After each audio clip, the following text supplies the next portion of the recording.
oo gabdhaha aan showga ka qayb gelin oo aan niikada iyo fisqiga iyo waxyaalaha aan daawan taasu islaamnimo ma ahan sideedaba.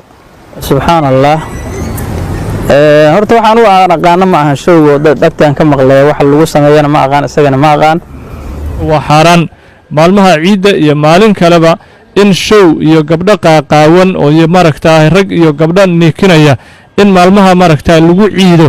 laakiin waxaan ka soo qaadanayaa haddii ay tahay meel dhalinyaro gabdho iyo wiilal inta la iskugu keeno lagu samaynayo waxaan shareecada islaamka miisaankeeda ka baxsan taasi waa munkarna ilaahay loogama shukriyo.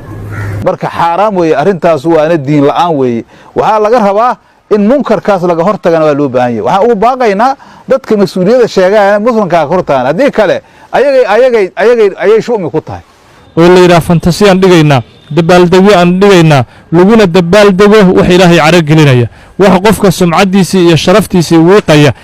waxa haddaad ilaahay uga shukrinaysid nicmada uu ku siiyey iyo farxaddan uu ku siiyey waxa weeye waa shacaa'irta islaamka ay ka mid tahay waman yucadim shacaa'ir allahi fa innaha min taqwa alqulub. waxaa la rabaa marka shacaa'irta diinta oo ciiddu ay ka mid tahay shacaa'irta waaweyn in ilaahay cabsidiisa lagu weyneeyo farxadda muslimiinta laga farxiyo lagu weyneeyo tacdiimku inuu dhinacaas galaa la rabaa mooye in lala xadgudbo.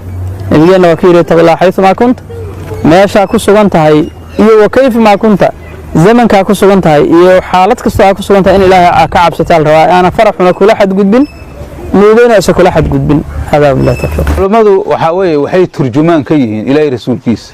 waa rasuulku calayhi salaatu wasalaam maalmahaanu sideedaba waxay yihiin sida nabigu u tilmaamay in loo qaato waaye oo laga faa'iideysto oo khayr la sameeyaa loogu talagalay mooyaane maalmo macsi maaragtay loogu talagalay maaha. ciddi ku samaysana ilaahay cadaabka iyo dembiga adcaaf almudaacafa ilaahay ugu dhagayaa sida maaragtay khayrka ay u badan leeyihiin camal saalix haddii la sameeyo ayaa qofka shar ku samaysana ilaahay u cadaabka adcaaf uga dhigayaa. waxa weeye farxaddu waa la farxada waa la damaashada waxaa la allahu almubaax wax la yiraahdo jira. laakiin midda hadda magaaladan muqdisho lagu sameeyahay iyo meelaha kale oo qaarkood oo dadkii maaragtay ay ka dhigaan sidii Christmaskii oo kale ay ka dhigayaan dadkii ilaahay ka furtay ay ka dhigayaan taasu islaamnimo ma ahan sideedaba.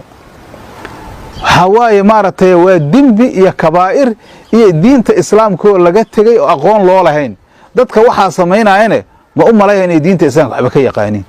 dadka meelaha guryaha dhisay hoteelada iyo meelaha maaragtay iskalene waa looga digaa maalka xaaraamta oo waxaas ku kasbaayaan ilaahay maalinta qiyaamo sayudawiquuna bihi yawmal qiyaamati kii la yiri waayo mas oo aqraca oo hal mar qofka hadduu qaniino 70 sano suntiisu ayna dayhayn oo ma saacad walbana qaniinay ay ilaahay maalkooda uga dhigaya. dadka magaalada muqdisho joogo macaasida alifayo xaaraanta iyo meesha maaragtay dhibaatada ku haya ka daayaano sababtoo annaga lisaanka inaan wax ka sheegno waa mid nasaareeday. marka maalmahaas ma ahan maalmo khayr looga faa'iideysto waaye ciida hadii la gaaro marka xaaraam weeye arrintaas waana diin la'aan weeye. waxaa laga rabaa in munkarkaas laga hortagana waa loo baahan yahay. waxaan ugu baaqaynaa dadka mas'uuliyadda sheegaya muslimka ka hortagaan haddii kale ayay shumi ku tahay. waxaas meel ma aadayaan arladay gelayaan maaragtay geedahay gelayaan dadkay gelayaan dadka hadda xumaahayo ciyaal suuqa magaalada ku badanaya oo taabuuga iyo balaayada iyo waqtiga cunaaya waxaas mu jeedaa macaasidaas la abuuraayo wax ka dhashay waay saasay noqonaysaa. marka dadka Soomaaliyeed khayrka ha u jeestaano ilaahay ha ka cabsadaano yaan dadkaas la adeecin meeshii la arkaa lagu cambaareeyo hana laga hortago alla iska qabta dadka macaasida wada. waxa weeye horta maalmaha ciida walajeedada lagu talagalay waxa weeye waa ayaamu dhikrin wa shukrin waa maalmo ilaahay xuskiisa la badiyo walidaalika waa xaraan maalmaha ciida iyo maalin kaleba in show iyo gabdho qaaqaawan oo maragtaa rag iyo gabdho niikinaya in maalmaha maragtaa lagu ciido oo la yiraahdo fantasi aan dhigaynaa dabaaldego aan dhigaynaa laguna dabaaldego wax ilaahay caro gelinaya wax qofka sumcadiisii iyo sharaftiisii wiiqaya. maxaa yeelay maanta waan ognahay markii carada ilaahay laga soo tago xataa qofka bulshada ayuu maragtaa indhahooda ka dhacaya. qofka showga ka qayb gala oo waxyaalaha qaaqaawan fiirsada gabadhii maanta guur doonaysa xalaal doonaysa waxay leedahay wiil akhlaaq leh oo adduunka iyo aakhiradeedaba anfaca ayaan doonayaa.